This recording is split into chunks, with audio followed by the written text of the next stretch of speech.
नमस्कार और इस खास चर्चा सत्र में आपका स्वागत है। नमस्कार। आज हम ज्योतिष की गहराइयों में उतर रहे हैं और हमारा ध्यान रहेगा कन्या लग्न पर। हाँ, आज हम ये समझने की कोशिश करेंगे कि जब किसी के जन्म के समय मतलब पूर्वी क्षितिज पर कन्या राशि उदित हो रही हो, जो कि राशि चक्र की छठी राशि है, तो उस व्यक्ति की मूल ऊर्जा कैसी होती है, जीवन के पैटर्न क्या हो सकते हैं, अनुभव कैसे रह सकते हैं। और ये जो चर्चा है, ये मुख्यतः ज्योतिषी विजय दुबे जी के काम और उनकी किताबों में जो विश्लेषण दिया गया है उस पर आधारित है। जी हाँ, बिल्कुल। तो हमारा मकसद है कन्या लग्न से जुड़े जो खास लक्षण हैं, उनकी जो संभावित ताकतें हैं या जीवन की चुनौतियां हैं, उनको थोड़ा सामने लाना। एक तरह से कहें तो इस लग्न वाले व्यक्तियों की जीवन यात्रा की एक झलक देखना, है ना? बिल्कुल। तो चलिए फिर शुरू करते हैं। हाँ, चलिए। हाँ, शुरू करते हैं लग्न से ही, यानी पहले भाव से, जहां कन्या राशि नंबर 6 विराजमान है। ये तो व्यक्ति के स्वयं का, उसकी पहचान का भाव है। और यहीं देखिए सबसे दिलचस्प बात शुरू होती है। कन्या राशि, अगर हम वो जो काल पुरुष कुंडली है ना, मतलब जो मेष लग्न से शुरू होती है, जी। उसमें ये छठे भाव से जुड़ी है और छठा भाव होता है रोग, ऋण और शत्रु का। ओहो। तो इसका मतलब ये हुआ कि कन्या लग्न वाले व्यक्ति के मूल स्वभाव में ही कहीं ना कहीं संघर्ष और सेवा की एक गहरी ऊर्जा मौजूद रहती है। मतलब लग्न में ही छठे भाव की क्वालिटी आ गई है। अच्छा, तो क्या इसका मतलब यह है कि ऐसे लोग हमेशा मुश्किलों में ही रहते हैं? मतलब बीमारी, कर्ज या दुश्मनी, ये तो थोड़ी चिंता की बात लगती है। नहीं, ऐसा जरूरी नहीं है। इसको ऐसे देखिए, सकारात्मक नजरिए से देखें तो ये लोग कमाल के तार्किक, मतलब लॉजिकल और विश्लेषणात्मक हो सकते हैं। इनका दिमाग बहुत तेज चलता है। अच्छा। और हाँ, संचार कौशल भी बेहतरीन हो सकता है। इनसे किसी बहस में जीतना आसान नहीं होता। और एक खास बात ये भी है कि ये लोग झूठ बहुत जल्दी पकड़ लेते हैं। कोई इन्हें आसानी से धोखा नहीं दे सकता। लेकिन आपने संघर्ष की बात भी कही, तो फिर इस तार्किकता का कोई नकारात्मक पहलू भी है? दुश्मन क्यों बनते हैं इनके फिर? हाँ, यही थोड़ा ध्यान देना होता है। इनकी जो स्पष्टवादिता है ना, जो सच बोलने से आती है, वो कभी-कभी जरूरत से ज्यादा सीधी या कहें तो कटाक्ष भरी हो सकती है। अच्छा। ये बिल्कुल पिन पॉइंट बात कह देते हैं, जो सामने वाले को बुरी तरह चुभ सकती है, भले ही इनका इरादा बुरा ना हो। और इसी वजह से अनजाने में भी इनके दुश्मन बन जाते हैं। कई बार तो बिना किसी गलती के भी ये किसी कानूनी मामले में या किसी तरह की दुश्मनी में फंस सकते हैं। और इनके रोजमर्रा के जीवन, इनकी दिनचर्या के बारे में क्या कह सकते हैं? वो कैसी होती है? हाँ, यहाँ पर दो तरह की स्थितियां देखने को मिल सकती हैं। ये निर्भर करता है लग्नेश की स्थिति पर।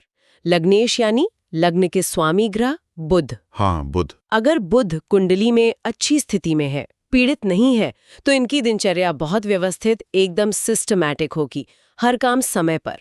अच्छा। लेकिन अगर बुध या लग्न ही पीड़ित है तो फिर दिनचर्या बिल्कुल अस्त व्यस्त हो सकती है, कोई रूटीन ही नहीं बन पाता। और एक बात आपने कही थी कि इन्हें लोगों का साथ, मतलब ह्यूमन रिसोर्स आसानी से मिल जाता है, ये सही है? हाँ, आमतौर पर इन्हें जरूरत पड़ने पर मदद करने वाले लोग मिल जाते हैं, बशर्ते लग्न बहुत ज्यादा पीड़ित ना हो। अच्छा। अगर लग्न पीड़ित हो तभी थोड़ी दिक्कत आती है, वरना सहयोग मिल जाता है। लेकिन हाँ, क्योंकि छठे भाव की ऊर्जा लग्न में है, तो जीवन में कहीं ना कहीं थोड़ा संघर्ष या हल्का दर्द बना रह सकता है, चाहे शारीरिक हो या मानसिक। और इसमें पिछले जन्म के कर्मों का भी कोई कनेक्शन बताया गया था? छठे भाव से कैसे जुड़ता है? बिल्कुल। देखिए, वो जो काल पुरुष कुंडली है, उसमें छठा भाव 9वें भाव से 10वां पड़ता है। हाँ। 9वां भाव हमारे पिछले जन्म के पुण्य या भाग्य का होता है, और उससे 10वां भाव हमारे संचित कर्मों को दिखाता है। अच्छा, संचित कर्म। हाँ, इसीलिए कन्या लग्न वालों के जीवन में कभी-कभी अचानक से अच्छी या बुरी घटनाएं घट सकती हैं, जिनका कोई तात्कालिक कारण समझ नहीं आता। उन्हें लगता है मैंने तो कुछ किया नहीं, फिर ये क्यों हुआ? वो असल में उन पुराने संचित कर्मों का नतीजा हो सकता है। ये तो काफी गहरा पहलू है। चलिए, लग्न की इस ऊर्जा को ध्यान में रखते हुए आगे बढ़ते हैं। दूसरे भाव पर आते हैं, जो धन और परिवार का है, और यहाँ तुला राशि है, नंबर 7। तुला तो संतुलन की राशि है। एकदम सही। इसीलिए ये लोग अपनी संपत्ति, अपने धन को संतुलित रखने में माहिर हो सकते हैं। Wealth management, financial planning, portfolio management जैसे कामों में ये बहुत सफल हो सकते हैं। अच्छा। इन्हें पता होता है कि पैसा कहाँ लगाना है, कहाँ बचाना है, कैसे संतुलन बनाना है। अगर ये इस क्षेत्र में काम करे तो बहुत अच्छा कर सकते हैं। तो ये संतुलन क्या सिर्फ पैसों तक ही सीमित है, या परिवार में भी दिखता है, क्योंकि ये कुटुंब का भाव भी है? नहीं, ये संतुलन परिवार में भी झलकता है। ये जानते हैं कि परिवार के सदस्यों के बीच कैसे तालमेल बिठाना है, किससे क्या कहना है, कब कहना है, किस तरह से व्यवहार करना है, ताकि घर में शांति और सामंजस्य बना रहे। मतलब पारिवारिक कूटनीति में भी अच्छे हो सकते हैं। हाँ, कह सकते हैं। और एक और बात, हम्म कई बार इनकी शादियां भी पारिवारिक जान पहचान या किसी फंक्शन के जरिए तय हो सकती हैं। दिलचस्प। तो अपनी बुनियाद और संसाधनों को संतुलित करने के बाद ये लोग दुनिया के साथ कैसे जुड़ते हैं? देखते हैं तीसरे भाव में, जहां वृश्चिक राशि है, नंबर 8। वृश्चिक तो रहस्य, गहराई और गोपनीयता से जुड़ी मानी जाती है। हाँ, वृश्चिक राशि स्वाभाविक रूप से गहरी और छुपी हुई होती है, जैसे पानी की नीचे की दुनिया।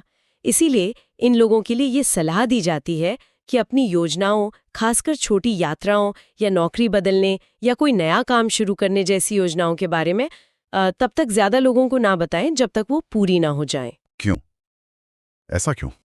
इन्हें गुप्त विद्याओं में, जैसे ज्योतिष, टैरो, वास्तु या किसी भी तरह की रहस्यमयी या गूढ़ विद्याओं में, मतलब अकल साइंसेस में गहरी रुचि हो सकती है। ये खुद सीख सकते हैं या फिर इनके आसपास, जैसे पड़ोस में ऐसे लोग हो सकते हैं जो इन चीजों का अभ्यास करते हों। एक तरह की रहस्यमयी ऊर्जा इनके करीबी माहौल में रह सकती है। और भाई बहनों के साथ संबंधों के बारे में क्या संकेत मिलते हैं? यहाँ एक संभावना ये बनती है कि छोटे भाई बहनों को पैतृक संपत्ति में शायद इनसे ज्यादा हिस्सा मिल जाए किसी विशेष कारण से, या फिर छोटे भाई बहन भी इन गुप्त विद्याओं में रुचि रख सकते हैं। ठीक है, यहाँ से आगे बढ़ते हुए चौथे भाव को देखते हैं, जो सुख, माँ, घर और वाहन का भाव है। यहाँ धनु राशि है, नंबर 9। धनु तो धर्म, गुरु, ज्ञान और लंबी यात्राओं की राशि है। इसका सीधा असर घर के माहौल पर पड़ता है। घर में काफी धार्मिक या आध्यात्मिक माहौल हो सकता है। पिता या पिता तुल्य किसी व्यक्ति या किसी गुरु का प्रभाव घर में बहुत ज्यादा हो सकता है। अच्छा। ऐसा भी संभव है कि परिवार में किसी खास गुरु को मानने की परंपरा हो और उनकी कही बातों को खासकर माँ बहुत निष्ठा से मानती हो, भले ही वो बातें व्यवहारिक लगे या ना लगे। गुरु की आज्ञा सर्वोपरि हो सकती है। और माँ के स्वभाव के बारे में इससे क्या पता चलता है? धनु राशि है वहाँ। माँ काफी आध्यात्मिक, ज्ञानवान और ऊर्जावान हो सकती है। धनु राशि अग्नि तत्व की है ना, तो माँ में खास किस्म की एनर्जी हो सकती है। वो घर की बागडोर संभालने वाली हो सकती हैं। कभी कभी तो परिवार में पिता जैसी भूमिका भी निभा सकती हैं। आपने शुरू में धनु राशि को लंबी यात्राओं से भी जोड़ा था।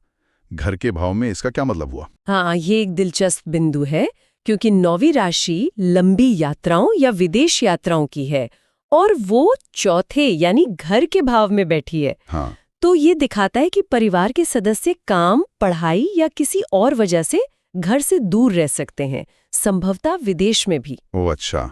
हो सकता है बच्चे पढ़ने बाहर चले जाएं या पति पत्नी में से कोई नौकरी के सिलसिले में घर से दूर रहे। घर से दूरी का योग बनता है, ऐसा कह सकते हैं। अच्छा, अब चलते हैं 5वें भाव की ओर। ये संतान, बुद्धि, रचनात्मकता, प्रेम संबंध और सट्टा बाजार का भाव है। यहाँ मकर राशि है, नंबर 10, जो कर्म, कर्तव्य और करियर की राशि है। ये स्थिति बहुत महत्वपूर्ण है, खासकर कन्या लग्न वालों के लिए। ये दिखाता है कि इनका एक बहुत बड़ा कर्म या जिम्मेदारी इनकी संतानों के प्रति है। 5वां भाव संतान का है और वहां कर्म की राशि मकर बैठी है। परवरिश, उनकी देखभाल, उनके भविष्य की चिंता करना और उसके लिए योजना बनाना, ये इनकी एक मुख्य ड्यूटी बन जाती है। ये लोग बच्चों के मामले में लापरवाह नहीं हो सकते, इन्हें बहुत जिम्मेदार होना पड़ता है। तो क्या भविष्य की प्लानिंग और निवेश वगैरह की जिम्मेदारी भी इन्हीं पर ज्यादा होती है? हाँ, अक्सर ऐसा ही होता है। भविष्य के लिए योजना बनाना, निवेश करना, ये सब काम मुख्य रूप से इन्हें ही देखने पड़ते हैं। क्यों भला? जीवन साथी मदद नहीं करते? ऐसा इसलिए भी है क्योंकि 7वां भाव जो जीवन साथी का है, वहां मीन राशि है, नंबर 12, जो व्यय और हानि से भी जुड़ती है। तो हो सकता है कि जीवन साथी इन आर्थिक मामलों में उतना कुशल ना हो या उसकी सलाह से कभी-कभी नुकसान भी हो जाए। अच्छा। इसलिए विश्लेषण ये कहता है कि ये जिम्मेदारी इन्हें खुद ही संभालनी पड़ती है, सावधानी बरतनी पड़ती है। समझ गया। तो संतान के प्रति एक बड़ी कर्मिक जिम्मेदारी है। हाँ, अब 6ठे भाव पर आते हैं, जो फिर से रोग, ऋण, शत्रु और नौकरी सेवा का भाव है। यहाँ कुंभ राशि है, नंबर 11, जो लाभ, आय और बड़े नेटवर्क की राशि है। हाँ, ये बड़ा रोचक कॉम्बिनेशन है। छठे भाव में लाभ की राशि है ना? इसका एक मतलब ये है कि ये लोग प्रतियोगी परीक्षाओं में, कॉम्पिटिटिव एग्जाम्स में सफलता पा सकते हैं। अगर कुंडली में सही दशा अंतर्दशा चल रही हो तो इन्हें कंपटीशन क्रैक करने में मदद मिल सकती है। अच्छा। सेवा या नौकरी के भाव में लाभ की राशि का होना नौकरी में लाभ या उन्नति भी दिखा सकता है। और शत्रुओं से लाभ, ये कैसे हो सकता है? ये सुनने में थोड़ा अजीब लगता है। हाँ, ये सुनने में भले ही अजीब लगे, लेकिन ज्योतिष में ये संभव है। कभी कभी कोई शत्रु अनजाने में ऐसी स्थिति पैदा कर देता है जिससे इन्हें फायदा हो जाए। सच में? हाँ, या किसी विरोधी की वजह से कोई रुका हुआ काम बन जाए। कहते ना, दुश्मन ने ही काम बना दिया, कुछ वैसा ही। वाह। और कर्ज या लोन के बारे में क्या संकेत है? कुंभ राशि लाभ की है तो लोन लेकर काम करने से भी इन्हें फायदा मिल सकता है, बशर्ते लग्न या शनि, जो कुंभ का स्वामी है, कुंडली में पीड़ित ना हो। अच्छा। अगर स्थिति अच्छी है तो लोन लेकर बिजनेस शुरू करना या कोई बड़ा काम करना इनके लिए लाभकारी हो सकता है। लोन लेने की प्रवृत्ति भी इनमें हो सकती है। ठीक है, अब आते हैं रिश्तों पर। 7वां भाव विवाह और साझेदारी का। यहां मीन राशि है, नंबर 12। मीन तो आध्यात्मिकता, कल्पना और व्यय या मोक्ष की राशि है। सही। तो इससे पता चलता है कि इनका जीवन साथी काफी आध्यात्मिक स्वभाव का हो सकता है, दान पुण्य करने वाला, दूसरों की मदद करने वाला। मीन जल तत्व की राशि है, इसलिए रिश्ते में भावनात्मक जुड़ाव और गहराई बहुत मायने रखती है। अगर बृहस्पति, जो मीन का स्वामी है, कुंडली में अच्छी स्थिति में है तो वैवाहिक जीवन और आपसी समझ अच्छी रह सकती है। और अगर बृहस्पति कमजोर हो या पीड़ित हो तो तब भावनात्मक स्तर पर एक खालीपन या असंतोष महसूस हो सकता है, जिसे शास्त्रों में जीवन साथी का नुकसान कहा गया है ना। हाँ, वो जरूरी नहीं कि शारीरिक अलगाव हो, बल्कि वो भावनात्मक दूरी या विचारों का न मिलना भी हो सकता है। क्योंकि 12वीं राशि व्यय और हानि की भी है, तो अगर बृहस्पति पीड़ित हो तो ये वैवाहिक जीवन में भावनात्मक संतुष्टि की कमी दिखा सकती है। ये भावनात्मक पहलू महत्वपूर्ण है। अब चलते हैं 8वें भाव की तरफ। ये आयु, रहस्य, अचानक होने वाली घटनाओं, पैतृक संपत्ति और गहरे शोध का भाव है। यहां मेष राशि है, नंबर 1। ऊर्जा, पहल और आक्रामकता की राशि। हाँ, 8वें भाव में मेष राशि का होना इन लोगों में एक तीव्र ऊर्जा भर देता है। किस चीज के लिए? गहरे शोध के लिए, रहस्यमयी चीजों को जानने के लिए। ऑकल्ट साइंसेज, ज्योतिष, तंत्र या किसी भी तरह की छिपी हुई विद्या को सीखने की तीव्र इच्छा इनमें हो सकती है। अच्छा।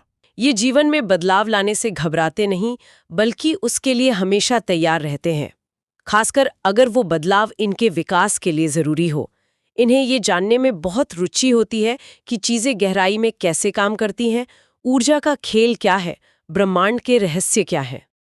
और पैतृक संपत्ति या विरासत का क्या? मेष राशि यहाँ क्या भूमिका निभाती है? मेष राशि पहल करने और जीतने की राशि है, तो 8वें भाव में इसका होना दिखाता है कि इनमें पैतृक संपत्ति या विरासत पाने की एक प्रबल इच्छा हो सकती है। और ये सिर्फ इच्छा नहीं रखते, बल्कि उसके लिए कोशिश भी कर सकते हैं, पहल कर सकते हैं। अगर मंगल, मेष का स्वामी, कुंडली में मजबूत है तो इन्हें पैतृक संपत्ति मिलने की संभावना भी काफी बढ़ जाती है। ठीक है, चलिए अब 9वें भाव को देखते हैं। ये भाग्य, धर्म, पिता, गुरु और लंबी यात्राओं का भाव है। यहाँ वृषभ राशि है, नंबर 2, जो धन, स्थिरता और परिवार से जुड़ी है। ये स्थिति इशारा करती है कि इनका परिवार काफी धार्मिक या आध्यात्मिक हो सकता है। घर में पूजा पाठ, सत्संग या धार्मिक चर्चाओं का माहौल रह सकता है। ये भी संभव है कि पिता किसी धार्मिक संस्था से जुड़े हों, जैसे किसी मंदिर के ट्रस्टी हों, या उनका काम ही धर्म से जुड़ा हो और उसी से आय भी होती हो। परिवार में स्थिरता और परंपराओं का महत्व हो सकता है। और यहाँ धन का कनेक्शन कैसे बनता है? वृषभ तो धन की राशि है। बिल्कुल। 9वां भाव लंबी यात्राओं और भाग्य का है और वहां धन की राशि वृषभ है, तो इसका मतलब है कि लंबी यात्राओं से, विदेश यात्राओं से या बिजनेस टूर से धन कमाने के अच्छे मौके मिल सकते हैं। अच्छा। साथ ही इन्हें भाग्य का साथ, ईश्वरीय कृपा और अपने पूर्वजों या गुरुओं के आशीर्वाद से भी धन लाभ होता है। पिता से भी आर्थिक सहयोग मिल सकता है। और क्या ये लोग धन खर्च भी करते हैं धार्मिक कामों में? हाँ, इसकी काफी संभावना है। वे और उनके पिता दोनों ही धर्म कर्म के कामों में, दान पुण्य में या किसी अच्छे सामाजिक कार्य में पैसा खर्च करने में रुचि रख सकते हैं। धन कमाने के साथ साथ उसे सही जगह लगाने की सोच भी हो सकती है। ठीक है। अब 10वां भाव, जो हमारे कर्म, व्यवसाय, मान सम्मान और करियर का सबसे महत्वपूर्ण भाव है। यहाँ मिथुन राशि है, नंबर 3, संचार, बुद्धि, व्यापार और दोहरे स्वभाव की राशि। इसका बहुत सीधा और स्पष्ट संकेत है इनके काम में। इनके प्रोफेशन में बोलने का, लिखने का यानी कम्युनिकेशन का बहुत बड़ा रोल होता है। अच्छा। इनका काम बहुत हद तक बातचीत, सलाह देने, मार्केटिंग, मीडिया या किसी भी तरह के संचार पर आधारित हो सकता है। इनकी वाणी, इनका बोलने का ढंग ही इन्हें अपने कार्यक्षेत्र में सफलता, नाम और पहचान दिला सकता है। और मिथुन राशि के दोहरे स्वभाव का यहाँ क्या असर पड़ता है? तुमने द्वंद्व की बात की थी। हाँ, वो यहाँ करियर को लेकर दिखाई देता है। इनके मन में अक्सर एक दुविधा चलती रहती है, नौकरी करना बेहतर है या अपना बिजनेस।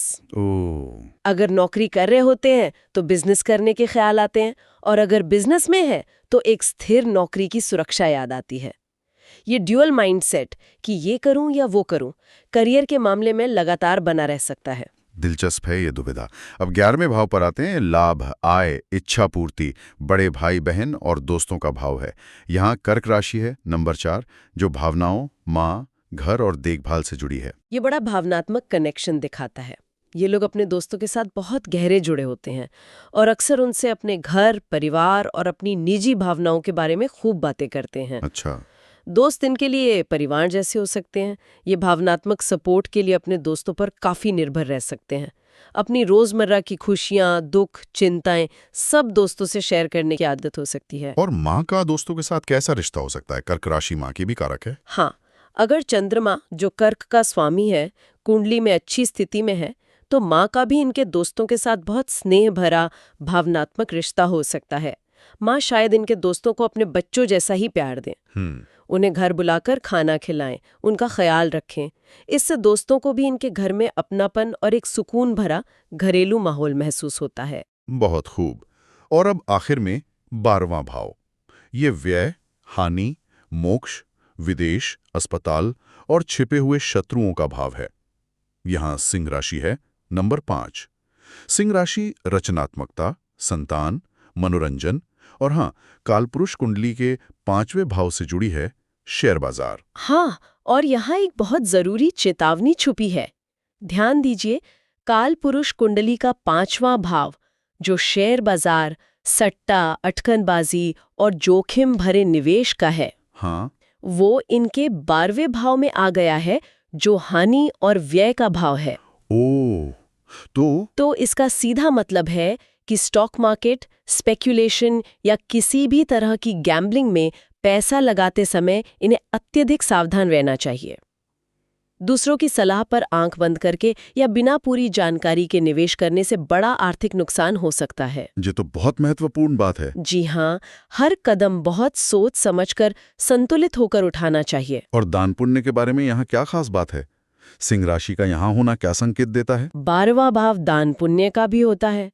यहाँ सिंह राशि है, जो कालपुरुष कुंडली में संतान और रचनात्मकता यानी 5वें भाव से जुड़ती है। हाँ। इसलिए इनके लिए दान करना, खासतौर पर भोजन का दान करना या किसी की मदद इस तरह से करना कि वो आत्मनिर्भर बन सके, जैसे किसी को कोई हुनर सिखाना, अच्छा। वो इनके बच्चों के भविष्य के लिए बहुत शुभ और लाभकारी हो सकता है। ये किया गया दान और पुण्य कर्म इनके बच्चों के लिए एक सुरक्षा कवच की तरह काम कर सकता है। तो कुल मिला के हमने देखा कि कन्या लग्न वाले व्यक्ति कितने तार्किक, कितने विश्लेषणात्मक होते हैं, उनमें सेवा की भावना होती है, लेकिन साथ ही जीवन में संघर्ष, स्वास्थ्य और शत्रुओं से जुड़ी चुनौतियां भी आ सकती हैं। हाँ। कर्म, खासकर संतान के प्रति कर्म, उनका संचार कौशल, संतुलन बनाए रखना और जीवन में आने वाले बदलाव, ये सब इनके लिए बहुत महत्वपूर्ण थीम है। बिल्कुल, ये पूरा विश्लेषण दिखाता है कि कैसे हर भाव में बैठी राशि जीवन के अलग अलग हिस्सों में एक खास तरह का पैटर्न बनाती है।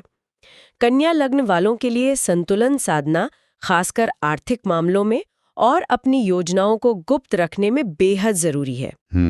साथ ही अपनी तार्किक क्षमता और सेवा की भावना को सही दिशा देना और वो जो छठे भाव की संघर्ष वाली ऊर्जा है ना, उसको रचनात्मक तरीके से इस्तेमाल करना इनके विकास के लिए कुंजी है। और ये वाकई सोचने वाली बात है कि कैसे कन्या लग्न स्वाभाविक रूप से छठे भाव यानी संघर्ष, सेवा, रोग और आठवें भाव यानी बदलाव, रहस्य, अचानक घटनाएं, इनकी ऊर्जाओं से इतनी गहराई से जुड़ा है। हाँ बिल्कुल। तो सवाल ये उठता है कि कोई व्यक्ति इन संभावित चुनौतियों को सिर्फ झेलने की बजाय सचेत रूप से कैसे अपनी व्यक्तिगत तरक्की और समाज में योगदान देने के लिए अपनी ताकत में बदल सकता है। सही कहा।